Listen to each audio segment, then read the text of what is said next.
Shalom, salam jumpa kembali dengan saya Pendeta Simon Petra Siombing. Saudaraku, sebelum kita mendengarkan kebenaran firman Tuhan melalui renungan di pagi hari ini, marilah kita terlebih dahulu berdoa. Damai sejahtera Bapa yang melampaui segala akal, itulah yang memelihara hati dan pikiranmu di dalam Kristus Yesus Tuhan kita. Amin. Saudaraku terkasih, firman Tuhan renungan di pagi hari ini tertulis dari Yesaya 9 ayat 3. Demikianlah firman-Nya. Sebab kuk yang menekannya dan gandar yang di atas bahunya, serta tongkat si penindas telah kau patahkan seperti pada hari kekalahan Midian.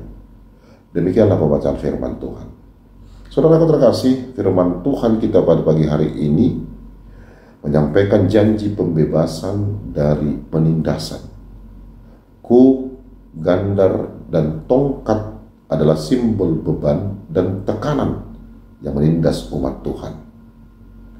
Tetapi Tuhan berjanji akan mematahkan itu semua, seperti Dia membebaskan Israel dari tangan Midian melalui Gideon, bukan dengan kekuatan besar, saudaraku, tetapi dengan kuasanya yang ajaib.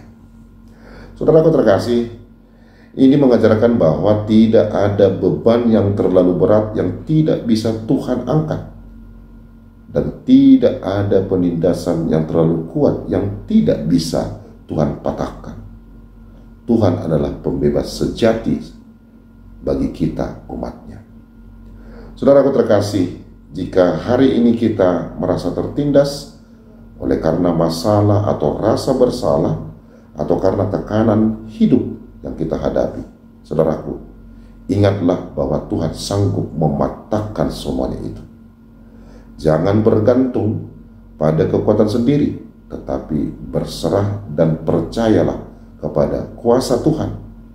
Seperti kemenangan atas Midian, pembebasan dari Tuhan kadang tidak datang dengan cara yang kita duga, tetapi selalu penuh dengan kuasa. Amin. Marilah kita berdoa. Bapa dalam surga, terima kasih Tuhan untuk firman-Mu yang mengingatkan kami agar kami senantiasa menyandarkan hidup dan kehidupan kami ini hanya kepada Tuhan, yang memberikan kekuatan bagi kami untuk menghadapi segala sesuatu di dalam hidup kami ini dan di dalam setiap pelayanan kami. Bapa dalam surga, berkatilah buat jemaat-Mu, keluarga kami, sahabat kami yang mengalami sakit penyakit. Tuhanlah yang memberikan kesembuhan bagi mereka.